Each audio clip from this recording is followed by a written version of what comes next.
The viewpoints expressed on Night Fright are not necessarily those of the host, the staff, the sponsors, or the affiliate stations. Tonight's program may contain graphic themes or images. Viewer discretion is advised.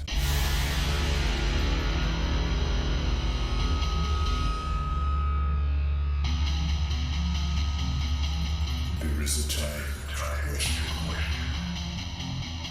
There is a time for answers. There is a time to challenge. There is a time to speculate. There is a time for change. There is a time for truth. The time is now.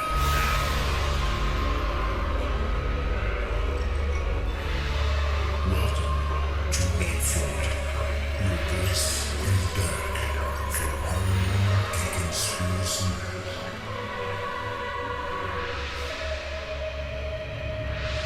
And now your host, Brent Holland.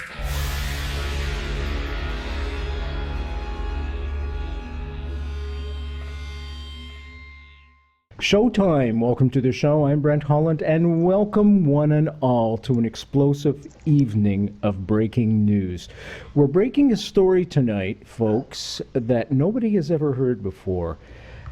It's about geoengineering and chemtrails. There's been a lawsuit filed in Canada against the Queen, because technically, folks, here in Canada, the Queen is still the head of the Canadian government. More of a symbolic thing, but nonetheless, that's the way it is. Now, this lawsuit states the law offices of Henry Jervowski announces the filing of a class action lawsuit in the Federal Court of Canada against Her Majesty the Queen. She's known now as the defendant. Now, alleging class-wide violations of various statutory and common law duties in respect of the ongoing aerial spraying, folks, I want to get that over there tonight, of aerosols and particulates, aerial discharges, which aerial discharges are alleged to be toxic to human neurology, wellness, wildlife, and the environment and ecosystem in general. So get the coffee going, get that tea going, and just maybe tonight, you may need that beverage of choice after you hear what we're going to discuss. So get in the comfy chair, get those feet up, settle back, and relax. Before we start the show, I just want to mention a friend of mine has passed away this week, and he was a very dear, close friend and a true American hero. Mark Lane passed away. And I'll do a future show solely on Mark Lane, but just to say Mark Lane made a difference in everybody's life. He worked in Harlem, gave free legal assistance to people in Harlem. He worked as JFK's campaign manager in New York City. He worked with Bobby Kennedy. I'm getting a little emotional, but I'll get through it. On civil rights, Dr. King, he organized his first Harlem rally. He went on and challenged the Warren Commission, representing Lee Harvey Oswald. He wrote the first book to condemn the Warren Commission's findings on the JFK assassination, called Rush to Judgment, which was later turned into a benchmark, groundbreaking documentary of the same name. Now, that wasn't all Mark did. Mark fought historically against the Vietnam War. He worked with many people in the American Indian movement when they were being attacked at Wounded Knee in 1973. Mark also was in Jonestown the night of the Kool-Aid. Mark was supposed to have been killed that night.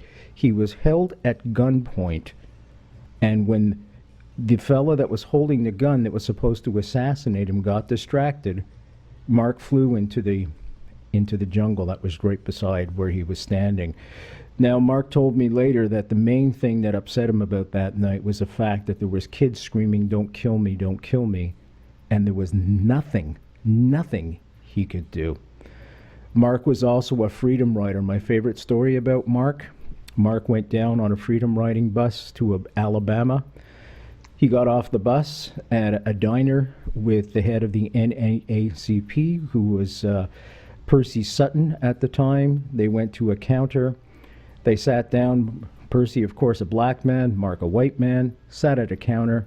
The waitress refused to serve them, saying that she would serve Mark, but she wouldn't serve the quote-unquote N-word sitting beside him. They got back on the bus a little ways down the road on the highway in the middle of nowhere.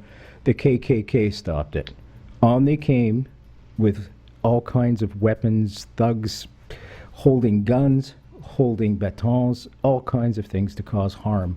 And we know as a fact that in the past there has been Molotov cocktails thrown at buses with people in their seats.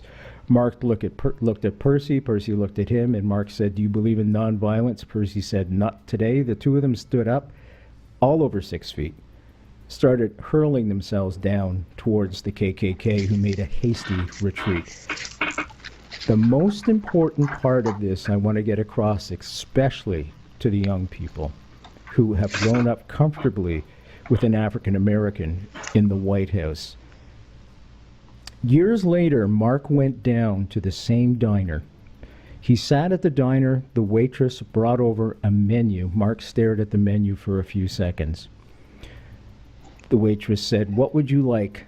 Mark looks further down the aisle towards some people that were sitting together, a bunch of teenagers, African Americans and whites, laughing, having fun together, eating together at that very same counter.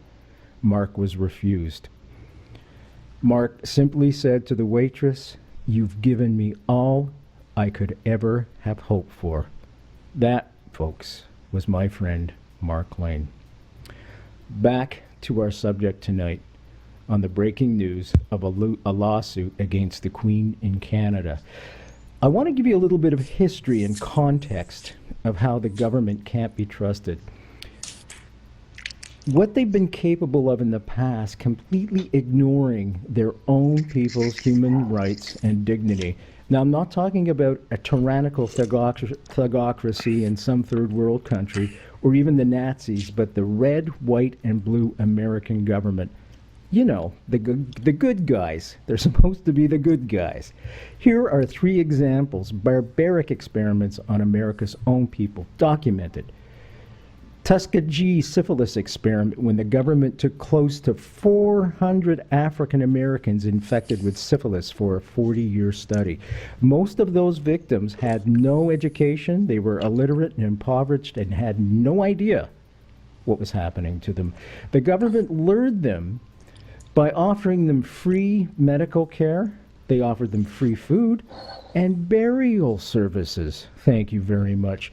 The program was finally shut down as late as the 70s, and President Bill Clinton apologized to all involved during his presidency in the 90s. The second one was the Trinity tests in Nevada desert, where they would use quote-unquote volunteer troops, get them into foxholes as test dummies. Then they'd ignite an atomic bomb and then study the ramifications on the troops assembled, all without warning them of the dangers. Now, many of these troops died later from hideous forms of cancer. The last one I want to look at, and then we're going to move on, MK Ultra mind control, where the CIA tried to create a form of mind control using, of all things, LSD. Now, some of these quote-unquote participants were just young kids without families. They were orphans, in fact. The point being made, folks, the government has a track record, not a very flattering one, of experimenting on its own people. So now we come to our subject tonight, geoengineering and chemtrails. And I ask you, is the government once again engaging in some kind of diabolical scheme to test new toxins through aerial spraying on its very own people? We're going to get to those details right now, but first let me introduce our panel tonight and our 3 guests. Bill Blackwell. Fans of this show will know Bill. He's been on the show many, many times. Bill Blackwell is an eternity. He sure is an eternity. Bill Blackwell is an attorney of rarity. He actually cares about his clients, and he cares about people. Every day, Bill leads the charge against government cover-ups and is an expert on the JFK assassination. Bill has been featured on this show many times and is now on the legal team to bring justice to the Chem Trails Geo spraying of our air. Dane Wigington is the lead researcher for www.geoengineeringwatch.org. Don't worry, folks. I'll be giving these coordinates out all night, and as always, you'll be able to find them on the www.nightfrightshow.com, and has investigated all levels of geoengineering, solar radiation management, and global ionosphere heaters like HARP. That's where we're going tonight there, folks. Ed Stenkowski. Ed Stenkowski, a lawyer for over 37 years, has a nationwide practice dedicated to environmental law and litigation. He is licensed in Texas, Oklahoma, and Louisiana, as well as the federal courts. I'm going to start off with Dane. Dane, can you give us a brief overview of what's transpired recently and led up to the lawsuit being filed in Canada? Actually, Brent, it's not recent. We know that global climate engineering / geoengineering / solar radiation management programs have been going on at significant scale since at least the late 40s. And geoengineering, for your listeners that don't know, is the deliberate large-scale intervention in Earth's natural climate systems. Stated purpose, primary purpose today, is to try to mitigate some of the effects of global warming, and that's where solar radiation management comes in. And these are the science terms, and I encourage people to use the science terms, because the chemtrails term, if someone goes to search that term to investigate the issue, by design it leads straight to conspiracy theory and hoax. We want to stand on solid ground. So solar radiation management, Brent, is the express stated purpose is to put enough reflective particles, aerosols, in this case heavy metals, into the atmosphere to try to deflect some of the sun's incoming thermal radiation. No surprise that there is an unimaginable list of downstream horrific consequences to the planet, and we can go into those as you choose. And I want to point out to your listeners, though, when they ask why this would be done, I would encourage them to search the fact that the top U.S. military brass considers the disintegrating climate to be the greatest national security threat of all. If we think that they would not intervene with these symptoms on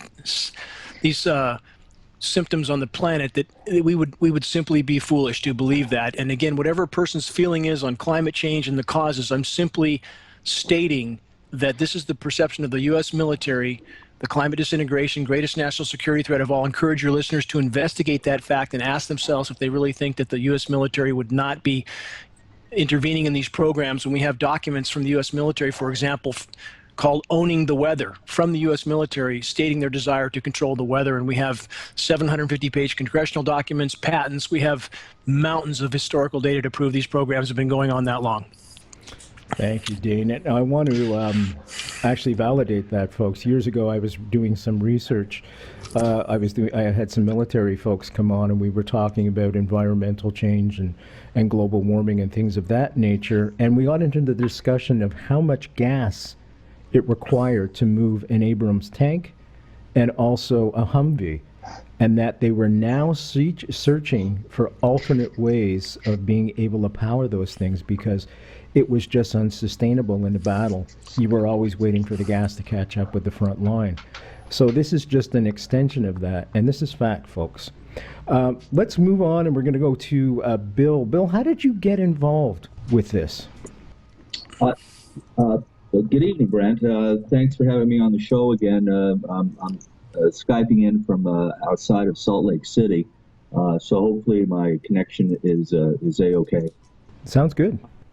My wife brought me into this.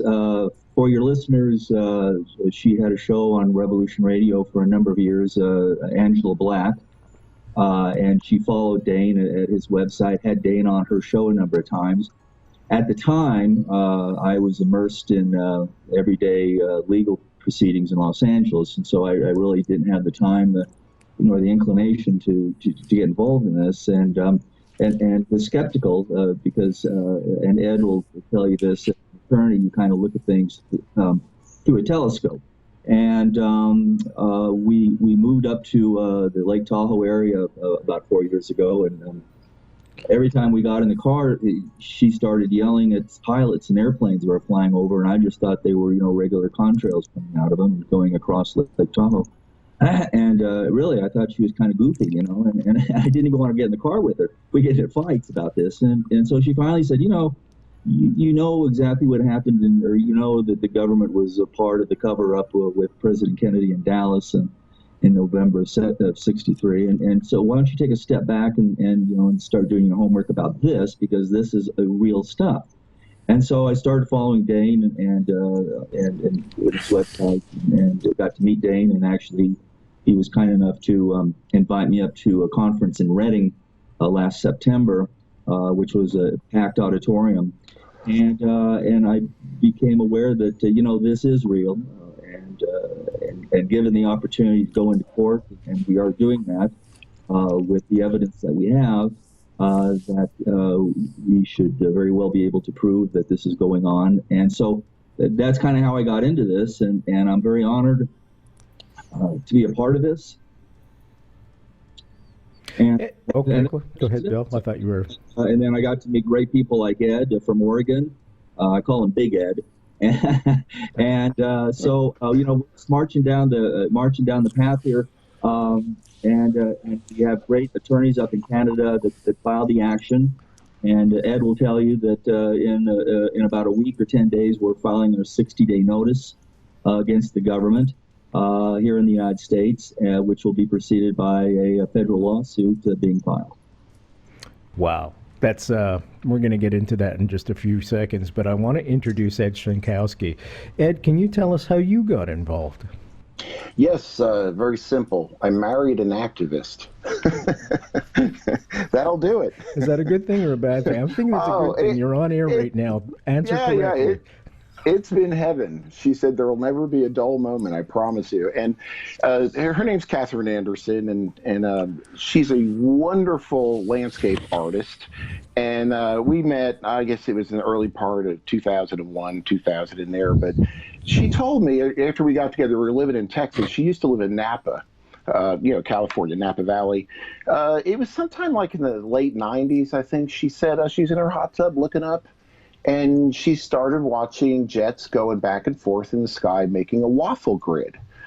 And she said, that's peculiar. And then more and more, because she lived out in the country, right. More and more. So anyway, as time went on, she kept talking about, these trails in the sky.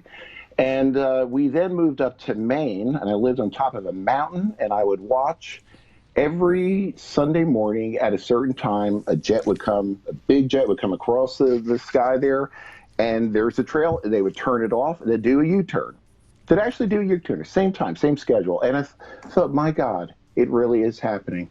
And so now we live in Oregon, and we went to the Reading conference, but this is an issue near and dear to our hearts, and we're very impassioned about it. I mean, the stakes, we'll get into that in a minute. The stakes are huge. I've never seen anything on the legal front, litigation, whatever, that's this big, because this is a global, worldwide experimentation, what they're doing. It's pretty amazing stuff, I know, and we're going to get into some details. Guys, I just want to make a quick note, because there's 4 of us online, getting a lot of background clicks and pops and things of that nature. So unless I'm speaking with you, could you mute your microphones just to try and keep it as clear as possible? Thank you, guys. Okay, it doesn't mean you do it all at once. Cloud seeding. I want to ask Dane this. Dane, what's the difference between cloud seeding and chemtrail? You don't want to you want them called chemtrails. I got to find the right word for it again. We can, what technically what this is, Brent, is it's a sprayed particulate trail. It's not condensation as we've been led to believe. Not that a condensation trail cannot occur. It can under certain circumstances, and that's the point, and then I'll answer your question. It's important for your listeners to understand that all military tankers and all commercial aircraft have what's called a high bypass turbofan jet engine that's designed for fuel efficiency. It's a jet-powered fan. By design, that engine is nearly incapable of producing any condensation trail except under the rarest and most extreme circumstances. So we have up-close photographs of retrofit nozzles. Any of your viewers can see this at geoengineeringwatch.org, mounted on the pylons directly above the engine exhaust stream to make this look like quote unquote condensation. The difference between cloud seeding and geoengineering is the localized weather modification programs, or cloud seeding, which is the small prop driven aircraft with flares strapped to the wings, are only a red herring. They are designed to make the population believe that that's the extent of weather modification. Distraction. That's all those programs are. When we're talking about military tankers carrying 60 to 70 tons of aluminum and barium nanoparticulates named by the patents, showing up in lab tests, and we're not speculating, we're not theorizing, we're not hypothesizing. This material is showing up in mountainous quantities in lab tests all over the globe, primary ingredients on geoengineering patents for solar radiation management, and quite simply, these programs virtually negate any effect from cloud seeding. So cloud seeding is simply a distraction to make the public believe these programs are benign when they are anything but. Okay, I would get asked this right away. To what end are they doing this? Now, we know in the past, as the three examples I gave at the beginning of the show, was to experiment, to try and create something that, in the case of MK Ultra, Frankenstein's monster. What is the reason behind doing this? Have things got so out of control with the weather that they've kind of created another Frankenstein's monster by doing this spraying? Again, on everything I say, I would encourage your listeners to actually investigate and not to believe me. But when we have historical climate temperature data showing radical escalations of temperature, in fact, occurring in the mid-40s. We were at a 2 degrees rise in the mid-40s, and that's what really prompted the military-industrial complex to engage in full-scale climate engineering, which they did initially over the poles. And that caused a leveling off of temperatures for the next 30 years because the negative effects had not yet kicked in. This is all completely documented with mountains of data for your listeners again. But as you continue to alter the natural systems, the negative effects magnify exponentially, until you're faced with an equation that is simply unimaginably cataclysmic, and that's what we face now. And it's not that geoengineering is the only thing affecting the climate. We have to realize the atmosphere doesn't know the difference between a particle from a smokestack or a particle from the back of a jet. But again, the stated purpose, in addition to weather warfare, and we have historical documented cases of weather warfare throughout the last 7 decades, Project Popeye in Vietnam, Project Storm Fury, and others. But as they continued to intervene in the natural systems and continued to do ever greater levels of damage, the military-industrial complex's response, because of their mentality, is to simply do more. And that's what they're doing right now. So we're seeing global dimming, and I'll leave with this. Global dimming, which is a scientific term that refers to the amount of direct sunlight that no longer reaches the surface of the planet as compared to 5 decades ago. It's 30%, Brent. 30% of the sun's direct rays no longer reach the surface of the planet. This is the express goal of solar radiation management. But in blocking the sun, they disrupt the hydrological cycle, and we can talk about that when you want, because the Canadian fires are a direct result of climate engineering. So it disrupts the hydrological cycle, shreds the ozone layer, contaminates forest floors with the toxic heavy metals. The negative effects are unimaginably massive and growing by the day. Dane, just before I move on to Ed, I just want to ask you if you could tell the folks what Project Popeye was, because what I'm trying to do is show the folks today that there's a precedent for us taking this seriously and not just dismissing everybody on board today as conspiracy quote-unquote buffs. Can you tell the folks what Popeye was? I will, and just for the record as well, at geoengineeringwatch.org, we sell nothing. We're non-political. We're simply a database. I encourage them to investigate. Project Popeye was the seeding of rain over the Ho Chi Minh Trail in Vietnam that was so successful that by 1976, the UN banned weather modification for wartime purposes. Now, they didn't ban countries from experimenting on their own populations, and not that any of these countries care about international law anyway, but we have case after case after case of historical precedent of climate modification. And also, your listeners can look at, on geoengineeringwatch.org, 750-page U.S. Senate document outlining the full scope and scale of global climate engineering programs. And in this document, again, 10 federal agencies named, 12 major universities. It is a very damning document, and we have other such documents as well. So again, this is not theory. We're going to move on to Ed, and I just want to tell you folks, the U.S. and Canada signed an agreement all the way back in 1975. Now, quote unquote, they entered into an agreement under the auspices of the United Nations for the exchange of information on weather modification activity. That's pretty darn creepy, folks. Let me read that again. Information on weather modification activity. Ed, you had mentioned before this is happening on a global scale. One of my questions I had tonight was, geographically, where is it primarily taking place? Are we seeing this primarily in third world countries? Are we seeing this primarily in remote desert areas around the globe? I would kick that football back to Dane. He's the one that has been doing this for over a dozen years or so, but it is indeed worldwide. People I've talked to will say it's more prevalent in some places more than others. It seems at times more around population centers, but it's truly hard to think of any place that's not being dosed with these metals, that's not being sprayed. Dane? Well, let me give Brent two examples. Peer-reviewed science study, so we're not hypothesizing. We have a peer-reviewed study from 2010, 1,000 whales from the most remote places on the planet contained, the report stated in these terms, jaw-dropping levels of aluminum in their tissues. These whales are inhaling aluminum.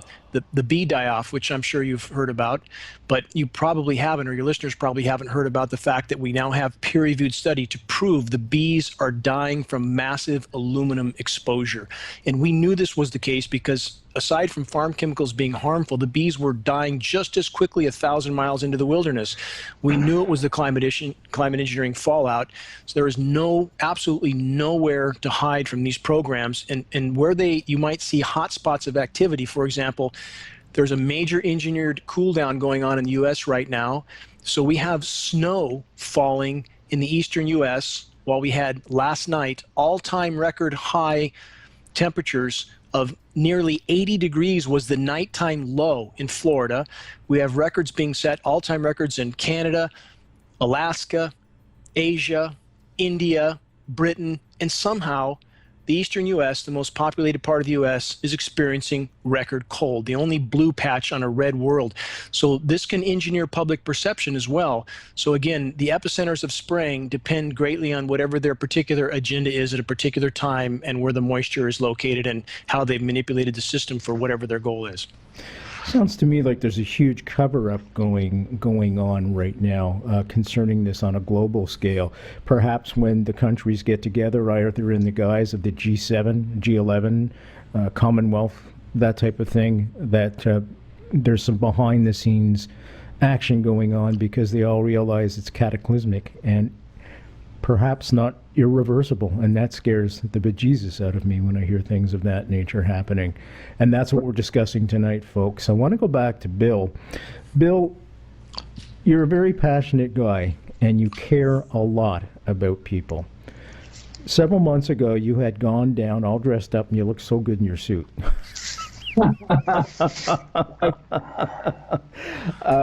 And several people had come up to you, and you told me those stories, and you were in tears. Can you tell us one of those stories just to show the folks, Bill? I want to show them how important the work is that you guys are doing. Yeah, we had a great turnout, and I was honored to be there again as one of the speakers in Reading back in September of August of last year. And it was a packed auditorium there in Reading. And a number of great people spoke, scientists, former fish and game experts. We had former military people speaking. We had a physician, medical doctor spoke. Dane, of course, spoke. And afterwards, I had a couple that came up to me and and they were farmers. They grew apricots and nuts and avocados and the sort. And it had been a family farm, and they had inherited. The wife had inherited from her father And so they came up to me and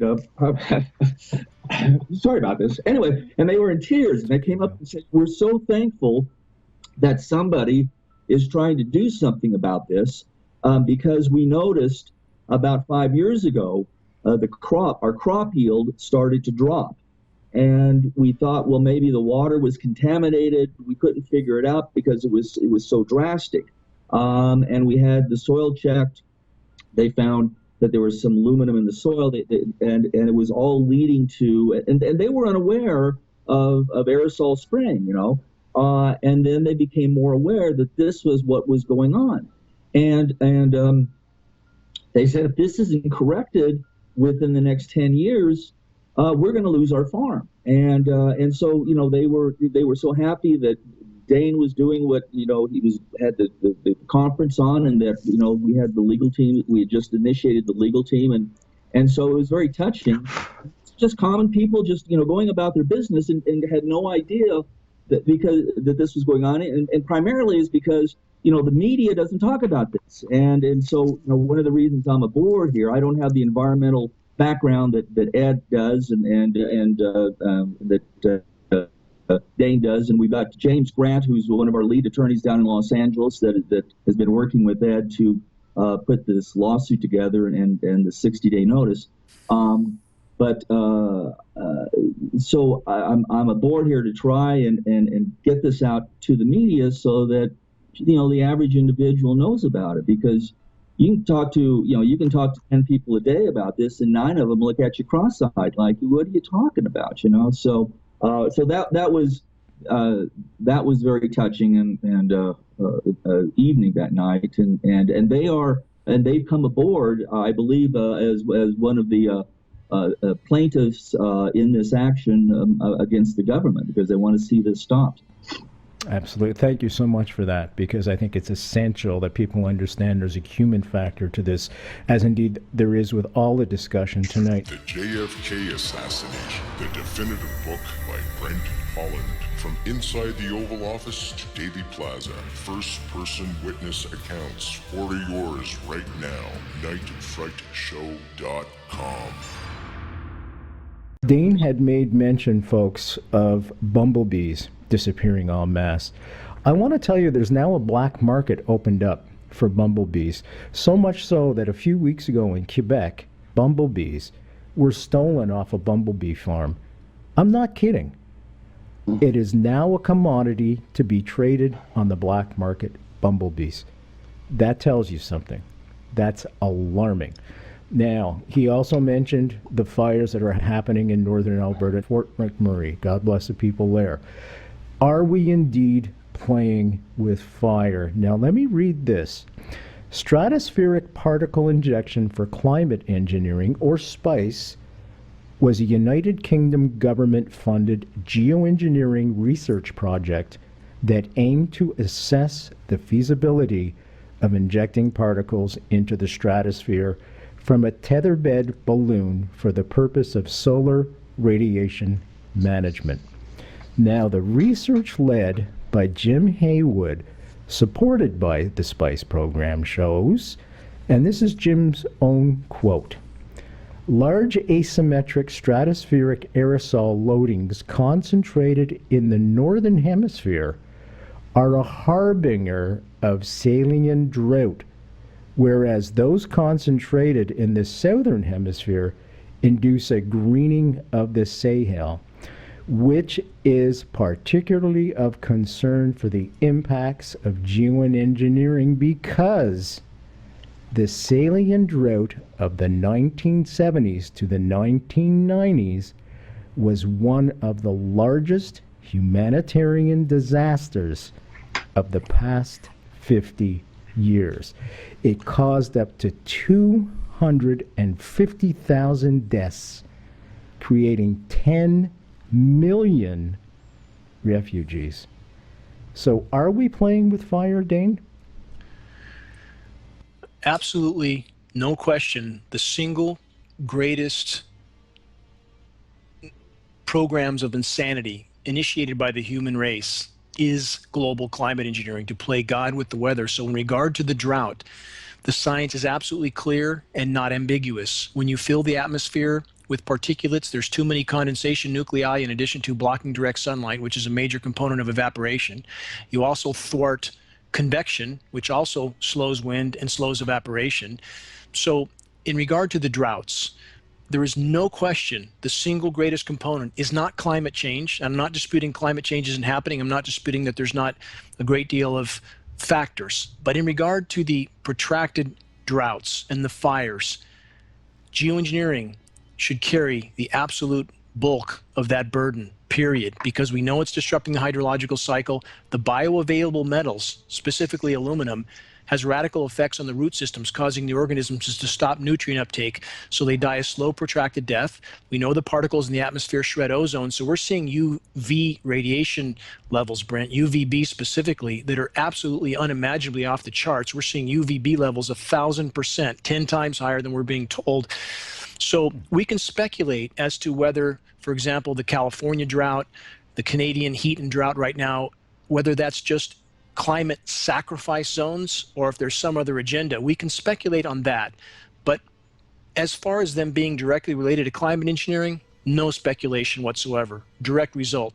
So between the ionosphere heaters, the heating installations like HARP that cause an electrical chain reaction in the ionosphere, heat the atmosphere, and help to steer the jet stream by creating high pressure zones, which are heat domes, which is what's happening over Fort McMurray right now. All these effects we can link directly to climate engineering, and also in the droughts that you mentioned in the 70s, 80s, and every single country that's allowed U.S. occupation on the ground, from sub-Saharan African countries to most recently the toppling of the Middle Eastern countries, every single one has been subjected to radical, protracted record drought prior to the destabilization, every one. And we have the leaders of these countries on the floor of the UN, like Ahmadinejad, stating, and they have militaries, they have radars, they know exactly what's going on in their skies, that their countries are being droughted out by NATO weather modification programs to destabilize their populations. So I could go on and on and on, but you get the idea. Yeah, Ahmadinejad, folks, was the president of Iran up until about 3 or 4 years ago. Sorry, I interrupted somebody. This is Ed. I wanted to add, there have been reports from seasoned fighting teams that have had to be pulled out of these massive forest fires because they're burning so much differently, so much hotter, almost like in an incendiary way. And I think the aluminum is one of the culprits that it would cause that. Yeah, that's one more factor. That's correct, Ed. If we could, again, in addition to everything I mentioned, the aluminum, the heavy metals are incendiary dusts, and so they do cause the fires to burn hotter. And also because the atmosphere has been ionized, it's been made more electrically conductive, and we have a diminished precipitation, diminished rainfall. So you have more dry lightning, less precipitation, and all the other factors already mentioned. I want to go back. Go ahead, please. Okay. Ed. I just want to add, it's real important. If people just open their eyes and they walk around their property, look at nature. My wife and I started collecting samples up in Maine on this pristine mountaintop, okay? Mm-hmm. And one day she says, the snow is burning. I said, come on, that's great. You picked up the snow and it would burn your hand. Then we started looking at the trees and the snow wouldn't melt. It would clump and it got warm out and snow still wouldn't melt. And then we'd see these little, these strips, it looks like fiberglass, the pink fiberglass, sure, all over our car. And this is after either rained or after after the jet spraying had done their business. A few hours later, maybe a day later, all this stuff is over our property, including if you look at the tops of your plants and bushes, the leaves, they're all black and dead, but only at the top.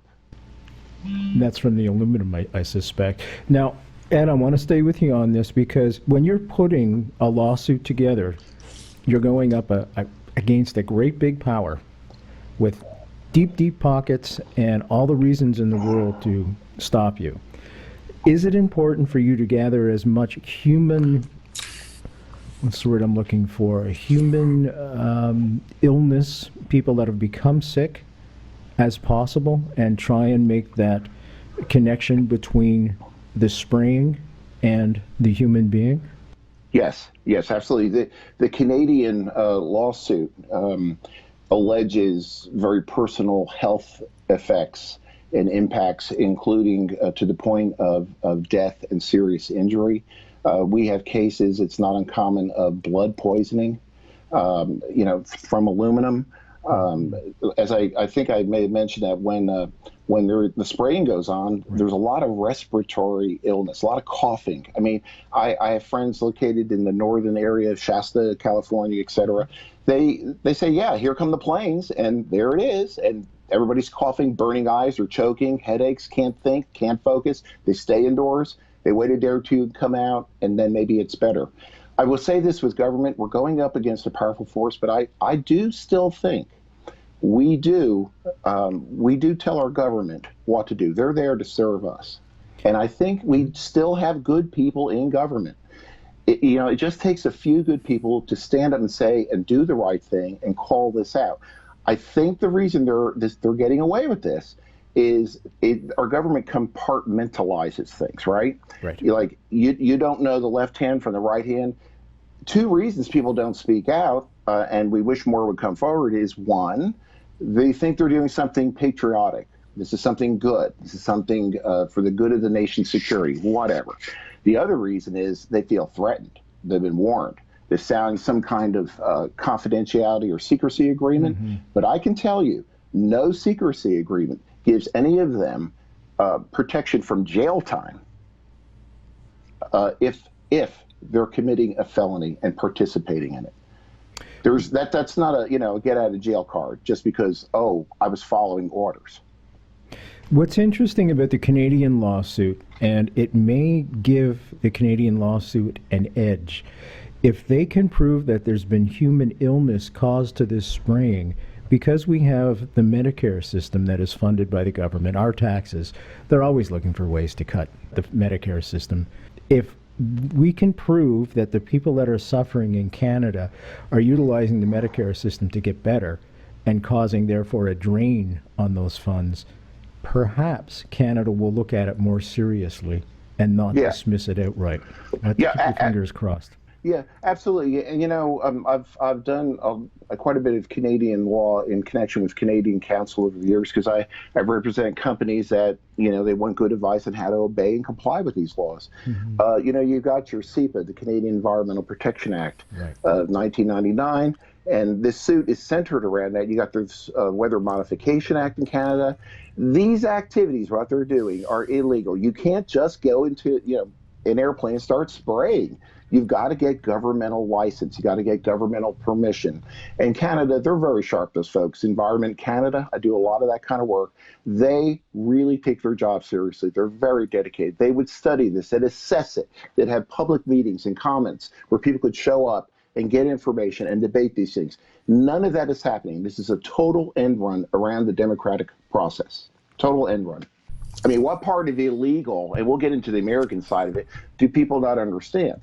You're breaking the law, you're breaking the law. You can't do it. It's not even a question. They said, it could be Mother Teresa Airlines that is up there, right? It's beyond criticism. They're breaking the law. Would the airlines be cognizant? Would the actual flight attendants and the flight crew be cognizant of what's going on? Would they have to press a button, or would this all be automated? It's all this is Dane. There is no indication. We have no data to indicate there is any direct involvement from commercial carrier personnel. Systems that we know the technology of, they're all automated, centrally controlled. Jeppesen is one global flight coordinator, but absolutely no indication that flight personnel from commercial carriers are involved. We even have a letter from a union mechanic, Brent, who was eventually reprimanded and let go because he kept pushing as to why union personnel weren't allowed to work on these systems. Just curious, I'm gonna go back to Ed for a second. Ed, was there any complaints or anything lodged from the DC area? I'm just wondering if they're avoiding, it's a no-fly zone already, but I'm just wondering if they're avoiding in that whole area spraying anything at all because of all the government officials. Well, I think it's there too. If you start looking at pictures of our nation's capital, Congress, you'll see the trails in the back, the Franken trails, right? They're there. Right. They're all over. And it's like, if people would just look up and watch the trails and watch how they spread out. As it's alleged in the Canadian suit, they become filmy and airy, and the sky turns silver and overcast all of a sudden. But you got to watch them. And you go, oh my God, they're all connecting. And it's there if you just look up. I will say this quickly. I've never met a politician that wouldn't jump up and claim credit for something if it were good. This is something very bad that's going on. It just ain't good. As we say in Texas, they don't want to tell us about it. They deny it. But something very bad is happening. Mm-hmm. EPA, U.S. Air Force, on their websites, it debunks it. It says this is just, these are just engine contrails. There's nothing to it. They won't even admit, Brent, that anything's happening, that there's even an existence. It's funny you mentioned that. I had David Suzuki on the show several years ago. David Suzuki, folks, is a Canadian environmentalist. He's a leading environmentalist, and most of the time he fights the good fight. He really does. But when it came to discussing solar radiation management, or Chem Trails, as we come to discuss it, he was in complete denial of it. He just basically dismissed it as a bunch of conspiracy buffs. And, here we go again, right? We can't even get, I think of the Kennedy assassination bill, where we can't get mainstream media to cover a person like Sherry Feaster, who's a crime scene investigator that found a frontal shot. Yeah. Nobody will cover her. No. And it's the same deal here, Bill. Could you comment on that, about mainstream media and how they just have to always, make us look like a bunch of cranks and kooks? Well, they're taking orders from above. They cannot talk about certain topics. Dane will tell you that we have meteorologists that there's a gag order. They can't talk about this, and so that's what's going on. And I wanted to. Ed was, and I just briefly, because I wanted to get to the United States, our 60-day notice that we're filing, but he was telling about asking people to look up. Dane referred me to a school teacher in Reno. She'd been a school teacher for over 10 years, followed Dane and knows what's going on. She got a license plate from the state that said, look up. She was called out in front of the school board because of her license plate. And it had Dane's a website on the license plate holder. Got called out in front of the school board about what the heck she was doing. So that's how far this goes. To the unbelievers, I ask this. Ask yourself, when you grew up as a kid, whatever, did you ever see these? Did you ever see these things in the sky, all these incredible patterns and designs? Did you ever see them? I mean, don't you see something's changed? I've worked a lot with engine emissions and fuel regulations. I assure you, jet fuel is as clean as it's ever been. It's much cleaner than we grew up as kids in the 60s and 70s. So it's not pollution. It's not the engine. Brent, on that note, if I could add to what Ed just stated, it's not a matter of belief. If your listeners went to geoengineeringwatch.org and simply looked at some of the short film footage clips we have of military KC-10s, KC-135s, C-17 Globemasters, up-close footage taken at altitude from another aircraft right behind them, nozzles visible, turning on and off. There's no debate anymore. There's no speculation at all involved. We have film footage of these crimes happening in the sky, period. And on the federal gag order, again, for your listeners, they can look this up on geoengineeringwatch.org as well. There is currently an illegal federal gag order on all National Weather Service and all NOAA employees. That's ongoing. So they're doing everything they can to hide this issue as long as they can. When Chernobyl happened, 9 months later, there was a large bunch of babies born with deformities. God bless them all. Have we been able to ascertain yet if there are deformities, babies with deformities being born right now, and the direct cause to this geoengineering?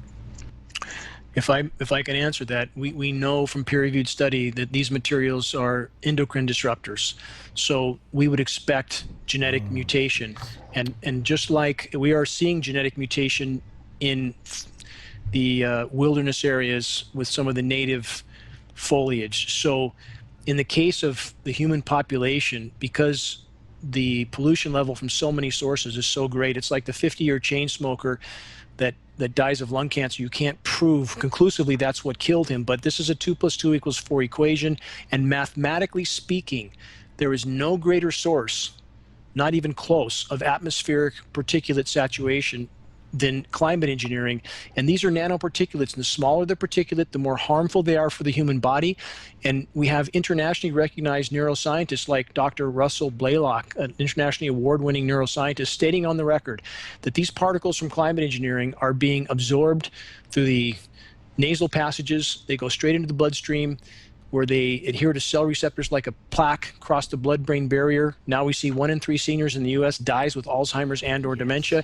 And one final statistic, Brent, we now have MIT, and I'm sure your listeners know who MIT is. Of course, yeah. We have MIT telling us on the record that in 9 years or less, every other child will have autism.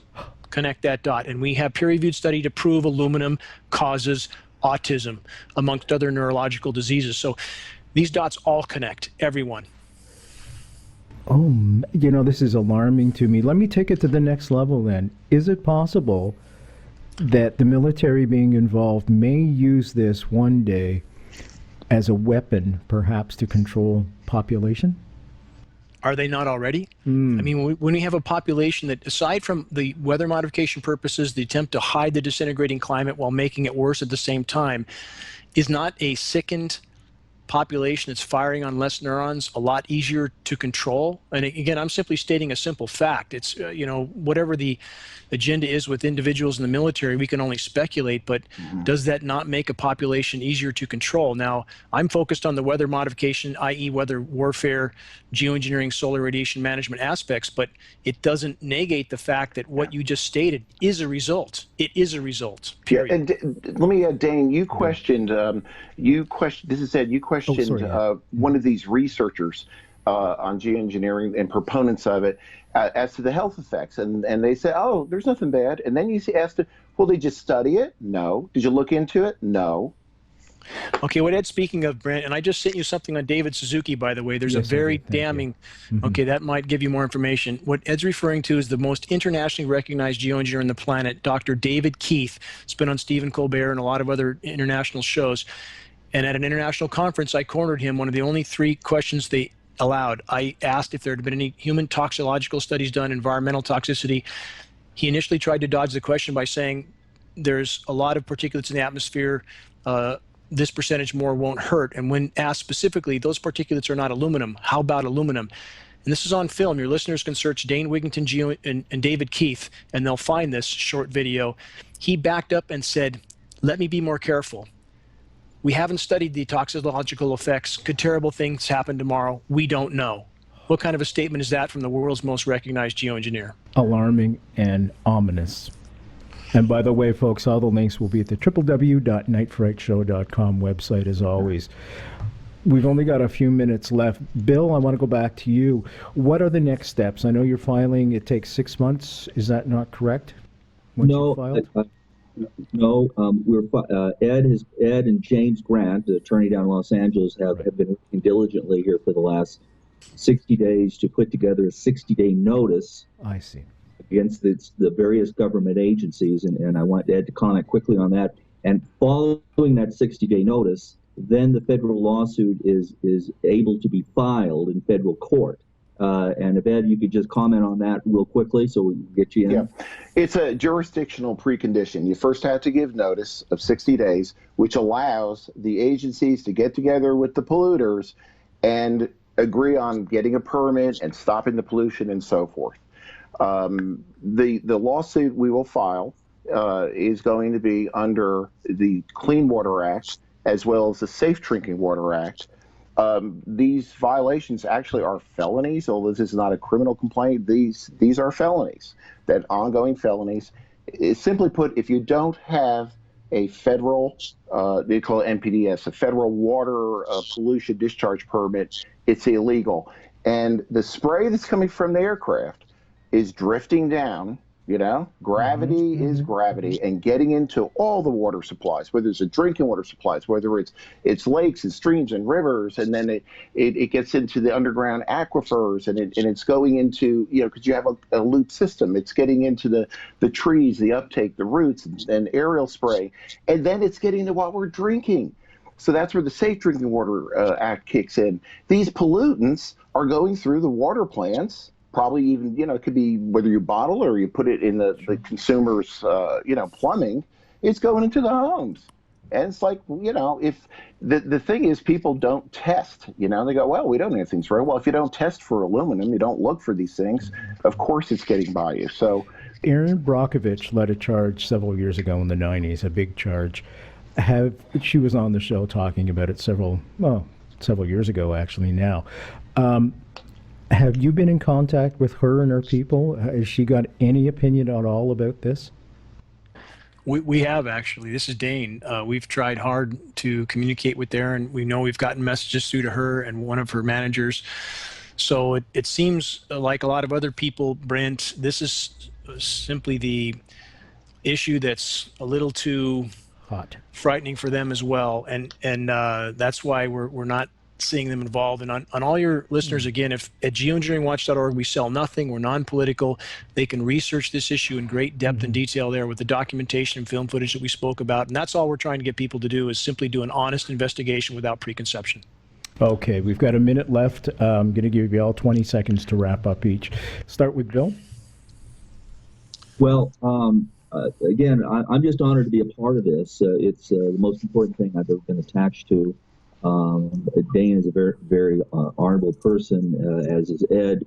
Dane has spent over 12 years of his life doing this. This is something he didn't think he was going to be doing, and it has drawn him in, and now it's a full-time occupation. So I'm just, as I said, honored to be a part of this, and hopefully we can get this out to the media.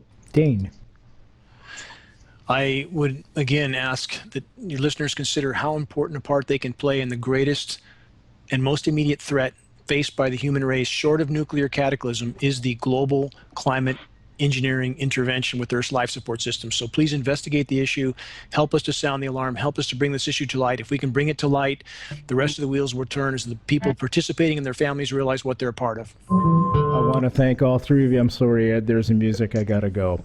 No problem. Thank you all so much for this information. It's just been an electric show. Thank you so much for your participation and continued great work. We're going to do this again, folks. There's no question. Sure. Do follow-up.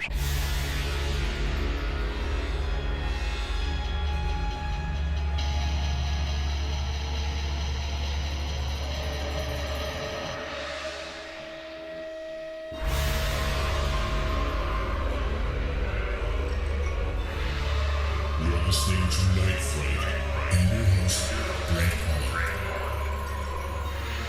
The time is now. Your voice in the dark for paranormal and conspiracy.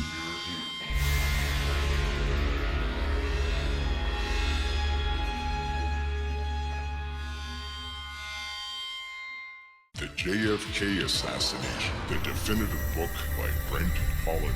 From inside the Oval Office to Daily Plaza, first-person witness accounts. Order yours right now. NightFrightShow.com.